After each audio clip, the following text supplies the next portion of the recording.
Assalamualaikum warahmatullahi wabarakatuh Sobat PMC. Jumpa lagi bersama saya Tony Kristanto, masih di Bumi Mojokerto channel gudangnya pusaka berkualitas.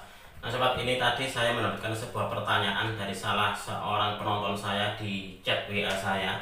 Jadi beliau itu menanyakan, Mas, apakah untuk meminyaki pusaka itu setiap bulan suro? Jadi intinya adalah beliau meminyakinya itu menurut dari keterangan yang dia dapatkan itu, apakah harus di bulan suro saja? Nah ini saya jawab juga bahwasanya untuk meminyaki pusaka tidak harus menunggu di bulan suro sobat. Kalau untuk saya, karena meminyaki pusaka adalah salah satu dari bentuk perawatan. Kalau untuk di Jamasan biasanya kalau teman-teman di dunia tosan aji memang terkenal kalau untuk menjamasi pusaka itu setiap bulan suro. Tetapi kalau untuk saya pribadi, saya kalau mewarangi pusaka itu saya tidak menunggu di bulan suro juga. Jadi kalau seumpama gitu, saya melakukan pusaka sudah dalam keadaan kotor gitu, berkarat, nah daripada menunggu di bulan suro, maka lama sobat.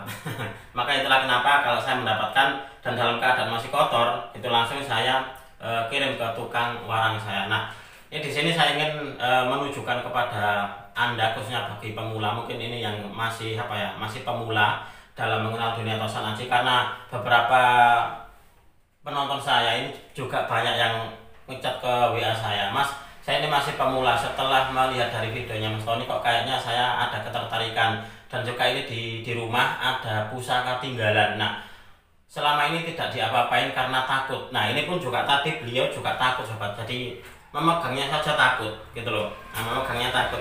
Ini terus bertanya, saya memberanikan diri untuk bertanya kepada Mas Tony, kalau untuk meminyaki pusaka dalam hal perawatan itu apakah hanya khusus di bulan suro saja? Nah itu tadi jawaban saya tidak. Kalau untuk saya pribadi, kalau memang seumpama diperlukan gitu, entah itu sebulan sekali atau 40 hari sekali, dan ada timbul karat tipisnya atau biang karatnya, biasanya saya minyaki sobat. Jadi tidak selalu harus di bulan suro, bisa sebulan sekali, bisa 40 hari sekali. Dan juga di sini saya juga ingin menghimbau kepada Anda, kalau memang tidak bisa dalam mencuci pusaka, sebaiknya jangan dicuci sendiri, serahkan kepada ahlinya, yaitu tukang warang. Karena kemarin ada salah seorang tamu yang datang ke rumah saya, Mas, ini saya melihat di YouTube cara mencuci pusaka, tapi kok nggak tambah bersih, tapi tambah berkarat. Itu seperti itu. Nah saya juga pernah ini sempat pengalaman bahwasanya saya juga pernah praktek untuk mencuci pusaka. Nah kalau kita mencucinya itu tidak bersih, nah maka yang didapatkan bukan pusakanya yang bersih, tapi malah berkarat. Jadi malah timbul karatnya. Karena kemarin tuh ada tamu yang datang ke rumah itu, dia pusakanya itu berkarat. Berkaratnya itu dia homogen. Berkaratnya itu sama gitu loh. Itulah kenapa terus saya tanya, Pak, untuk di pusakanya ini pernah ya panjenengan atau Anda cuci sendiri gitu? Iya memang benar Mas Tony, semuanya saya cuci sendiri. Karena kalau melihat dari karatnya, ini kok kayaknya sama gitu loh. Karakter dari karatnya itu sama, berarti pernah dicuci sendiri tetapi tidak bersih. Nah, meskipun Anda mempraktekkan di YouTube, terkadang itu tidak semuanya berhasil sobat. Nah, ada yang itu tadi, ada yang tidak sampai bersih, terus dicuci. Nah, setelah dicuci, dikeringkan, timbul karat kembali, atau malah tambah gampang berkarat kembali. Nah seperti itu.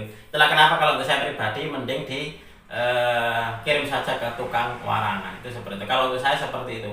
Karena untuk di saya pribadi juga tidak terlalu banyak waktu sobat. Nah kembali lagi untuk merawat pusaka ini, nanti saya ingin praktek kepada Anda caranya bagaimana sih meminyaki pusaka. Ini adalah versi saya, Anda bisa menirunya, atau kalau Anda ada yang punya pengalaman lain ya monggo silakan di share di kolom komentar, mungkin nanti bisa menjadi bahan untuk belajar bersama-sama. Nah minyaknya seperti apa? Jadi pemilihan minyak, kalau untuk saya selalu memakai minyak ini sobat. Ini saya jual di galeri saya, dan ini pun juga saya rekomendasikan kepada semua penonton saya atau pelanggan saya. Nah ini seperti ini, karakternya seperti air, jadi tidak lengket. Kalau Anda memilih pusaka yang lengket seperti kayak minyak hitam itu biasanya akan gampang berdebu, akan gampang mudah ketempelan dari debu, kotoran, akhirnya nanti gampang berkarat sobat. Itu kayak gitu. Nah kalau untuk yang ini, saya memakai ini sudah lama. Ini untuk di baunya harumnya itu kalem. tidak menyengat, dan untuk di pusakanya ini karakternya seperti air, jadi tidak lengket. Nah, ini seperti ini. Nah, di sini nanti saya akan praktekkan kepada Anda. Nah, saya praktekkan di sini bagaimana sih cara saya meminyaki pusaka-pusaka saya. Dan ini pun juga nanti bisa Anda tiru di rumah. Baik sobat, langsung saja kita akan praktek. Nah, alat-alat yang harus dipersiapkan adalah yang pastinya Anda harus mempersiapkan minyak pusaka. Nah, minyak pusaka dan juga kuas. Nah, kuasnya bisa kuas yang biasa dibuat ngecat itu bisa. Nah, kalau untuk saya memakai yang seperti ini.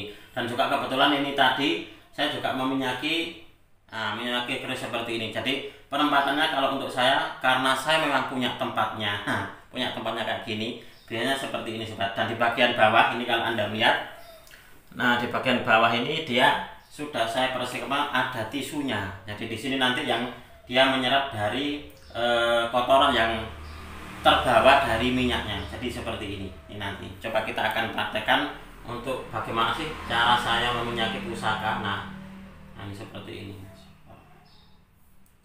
Nah, saya kalau meminyaki pusaka terkadang biasanya dengan melantunkan sholawat tapi di dalam hati sobat.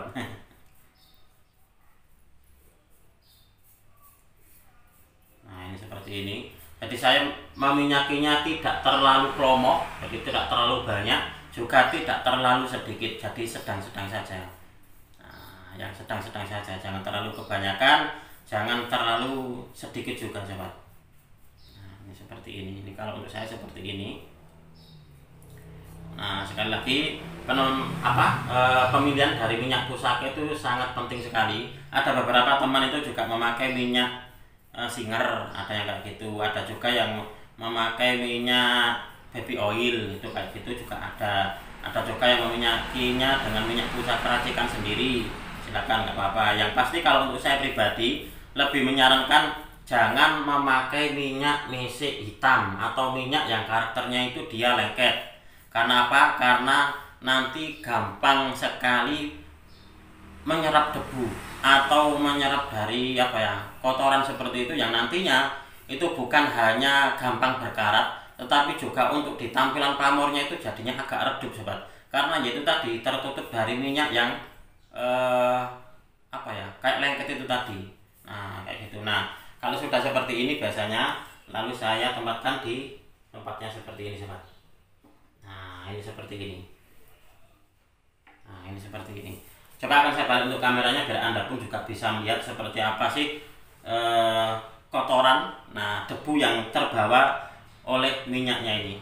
Nah ini seperti ini sobat. Ini kalau Anda melihat, itulah kenapa semuanya tak kasih tisu. Karena apa? Karena biar tahu kalau katakanlah pusaka itu terkadang memang terlihat bersih sobat, tetapi setelah kita minyaki terkadang itu dia meskipun sedikit itu ternyata ada kotornya, itu kayak gitu. Nah ini biasanya seperti ini nanti akan terlihat sisa dari kotoran di sini.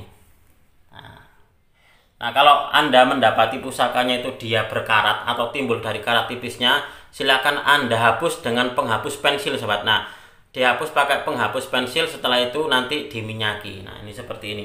Saya biasanya kalau untuk meminyaki seperti ini semalam, kalau saya biasanya seperti itu, tapi juga nggak harus semalam gitu ya sobat ya. Jadi berapa ya, 5 jam itu sudah cukup, itu seperti itu. Nah coba akan saya praktekkan juga. Nah ini setelah diminyaki, biasanya kalau seperti ini tidak langsung saya masukkan ke warangkanya sobat. Karena apa? Karena saya takut kalau nanti dalam keadaan seperti ini, nah dalam keadaan masih kotos-kotos kayak gini, dimasukkan ke warangka, itu nanti dia akan memicu dari debu. Nah, memicu dari karat berada di dalam warangkanya. Nah kalau untuk saya, sebelum saya masukkan itu biasanya akan saya bersihkan dulu. Nah saya bersihkan pakai tisu nih, seperti ini sobat. Nah coba kita ambil yang ini. Nah ini seperti ini. Biasanya untuk di minyaknya akan saya bersihkan. Nah ini seperti ini. Jadi masuk ke dalam warangka itu dia sudah tidak kotos-kotos dengan minyak. Nah ini kalau untuk saya seperti ini. Nah, ini untuk di dapurnya adalah dapur jaran guyang, sobat. Dapur jaran guyang, pamornya kelengan. Mungkin di antara sobat ini ada yang sedang mencari keris dengan dapur jaran guyang berpamor kelengan seperti ini. Nah, monggo. Sekalian promosi ini, sobat. Nah, ini seperti ini. Nah, biasanya kayak gini nih kalau untuk saya. Jadi sebelum saya masukkan ke warangkanya, akan saya keringkan dulu dengan tisu. Nah, seperti ini. Nah, ini seperti ini, sobat. Nah, jadi setelah seperti ini baru saya masukkan ke warangkanya. Nah, kebetulan ini warangkanya pun juga warangka gawannya. Ini warangka gawannya dan juga untuk di pendoknya ini pun juga pendok gawannya. Jadi ini bagus loh ini. Di pusakanya bagus, bilahnya pun juga bagus. Nah, warangkanya pun juga bagus nih seperti ini.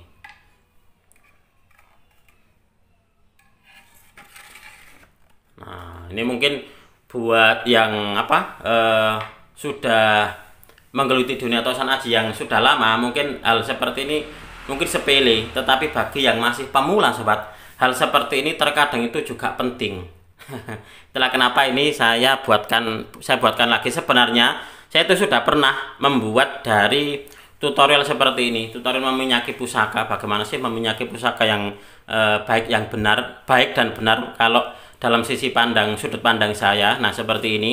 Tapi karena sudah agak lama gitu. Nah, di sini mungkin perlu saya buat lagi karena banyaknya dari pertanyaan di WA saya mengenai bagaimana sih cara kita meminyaki pusaka yang benar itu, Mas Tony. Nah, itu seperti itu. Itulah kenapa di sini saya akan membuat lagi. Nah, ini saya buatkan lagi untuk di tutorial meminyaki pusakanya. Mudah-mudahan ini bisa bermanfaat, khususnya ini bagi Anda para pecinta tosan aji pemula, dan jangan sampai Anda takut dengan pusaka Anda sendiri. Karena ini tadi yang menanyakan kepada saya takut Mas untuk memegang atau apa gitu, takut karena apa ya? Mungkin karena memang dari cerita-ceritanya yang sudah terlanjur beredar di masyarakat. Nah, jadinya dengan pusaka itu menakutkan kayak gitu. Nah, ini coba Anda lihat, sobat, di bagian bawah ini. Nah, di bagian bawah ini dia, nah, ada bekas dari kotornya ya, jadi dia terus larinya ke bawah seperti ini.